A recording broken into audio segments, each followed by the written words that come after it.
अस्सलाम वालेकुम फ्रेंड्स। आज की हम अपनी इस वीडियो में पैनिक अटैक्स पर बात करेंगे, जो कि एक बहुत पेनफुल और डरा देने वाला एक्सपीरियंस होता है एक पेशेंट के लिए। हम इसकी सिम्पटम्स को बाद में डिस्कस करेंगे, लेकिन अभी फ़िलहाल हम देखेंगे ये पैनिक अटैक्स कैसे होता है, इसमें पेशेंट क्या फ़ील करता है और क्या क्या इसकी वजूहात हैं। इसका एक दिलचस्प और बहुत रेयर पहलू ये है कि कभी पेशेंट को हॉस्पिटल में या डॉक्टर के सामने कभी पैनिक अटैक्स नहीं होता। बहुत रेयर केसेस होते हैं, अगर हो भी तो बहुत कम लोगों को होते हैं। जबकि अगर हम देखें कि अगर डिप्रेशन में कोई बंदा डिप्रेस है, तो वो चाहे डॉक्टर के सामने हो, हॉस्पिटल में हो, ऑफिस में हो या जिस जगह भी हो, वो डिप्रेस ही रहता है। लेकिन पैनिक अटैक थोड़ा हटके है, कभी भी वो डॉक्टर के सामने नहीं होता। इसकी क्या वजह है? वजह यह है कि मरीज़ अपने आप को सेफ फील करता है। उसको पता होता है कि वो एक सिक्योर जगह पर है, डॉक्टर के सामने बैठा हुआ है, इसलिए उसे कुछ हो भी, अगर उसको फॉर एग्जाम्पल कुछ हो भी जाएगा तो वो डॉक्टर उसके सामने मौजूद है।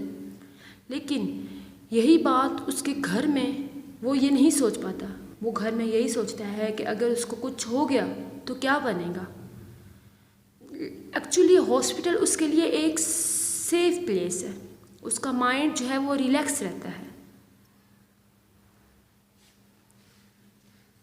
अक्सर औकात ये देखा जाता है कि पैनिक अटैक्स में पेशेंट कहीं भी अकेले नहीं जाते।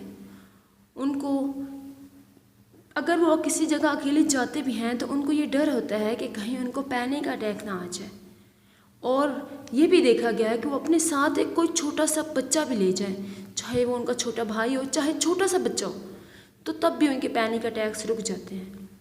इसकी वजह यह है कि वो उसके साथ बिज़ी रहते हैं और उनका माइंड जो है वो डाइवर्ट रहता है। ये सब हमारी एंग्जाइटी से होता है। हम जितना ज़्यादा परेशान होते हैं, जितना ज़्यादा स्ट्रेस में होंगे, उतना ही ज़्यादा ये पैनिक अटैक हम पे हमला आवर होगा।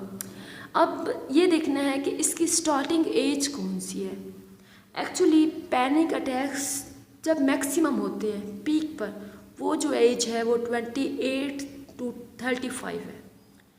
हाँ, 25 अबव भी हो सकता है, लेकिन इसकी चांसेस कम होते हैं। और 40 to 50 भी इसके चांसेस कम हो जाते हैं।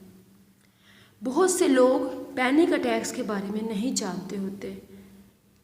इसकी जो बहुत ज़्यादा कॉमन वजूहात हैं वो ये हैं कि बहुत ज़्यादा परेशानी, मसलन एक बंदा बहुत लंबे अरसे तक स्ट्रेस में है, एक परेशानी में मुब्तला है और उसका हल उसको नहीं मिल रहा, तो ऐसी सिचुएशन में अक्सर औकात वो बंदा पैनिक अटैक से मुतासिर हो सकता है। पैनिक अटैक जो है, इसके सिम्टम्स बहुत ज़्यादा हार्ट अटैक से मिलते जुलते होते हैं। इसलिए लोग घबरा जाते हैं और वो समझते हैं कि उन्हें हार्ट अटैक आ गया है और उनको ये लगता है कि उनकी ज़िंदगी ख़त्म होने वाली है। अब हम ये डिस्कस करेंगे कि इसकी सिम्टम्स क्या हैं। इसमें हार्ट बीट बहुत तेज़ हो जाती है और ऐसे लगता है कि दिल निकल कर बाहर आ जाएगा। इंसान को ऐसे फील होता है कि उसके सीने को किसी ने जकड़ लिया है और पूरी बॉडी कांपने लगती है, चक्कर आने लगते हैं और सर पर एकदम बहुत से भारीपन महसूस होने लगता है। अजीब जकड़ने वाला दर्द भी सर में अक्सर महसूस होता है और लोगों को धुंधला नज़र आने लगता है। वो कोई भी चीज़ सही से देख नहीं सकते, जिसकी वजह से वो ज़्यादा खौफज़दा और परेशान हो जाते हैं। और इसमें उनको चेस्ट पेन भी होती है, जिससे उनको ये लगता है कि उनको हार्ट अटैक आ रहा है, जबकि वो एक्चुअली पैनिक अटैक होता है। जब एक बंदे को पैनिक अटैक हो जाता है तो इसके खौफ की कैफियत बढ़ती जाती है और वो कहीं भी जाने से डरता है। वो यही सोचता है कि अगर मैं किसी जगह पर जाऊंगा तो कहीं मुझे पैनिक अटैक ना आ जाए, क्योंकि उसके ऊपर उसका कंट्रोल उस वक्त टोटली ख़त्म हो जाता है। इसलिए वो किसी से भी मिलना जुलना छोड़ देता है।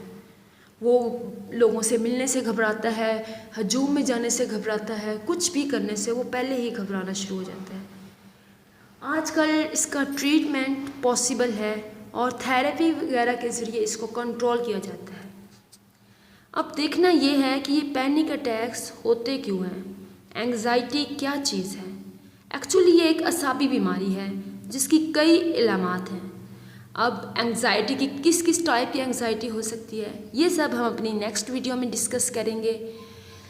تب تک کے لیے ہمارے ساتھ رہیے گا۔ اگر آپ نے اب تک چینل کو سبسکرائب نہیں کیا تو کائنڈلی جلدی سے چینل کو سبسکرائب کر دیں اور بیل آئیکن پر کلک کر دیں تاکہ آنے والی ہر ویڈیو آپ تک پہنچ سکے۔ تب تک کے لیے اللہ حافظ۔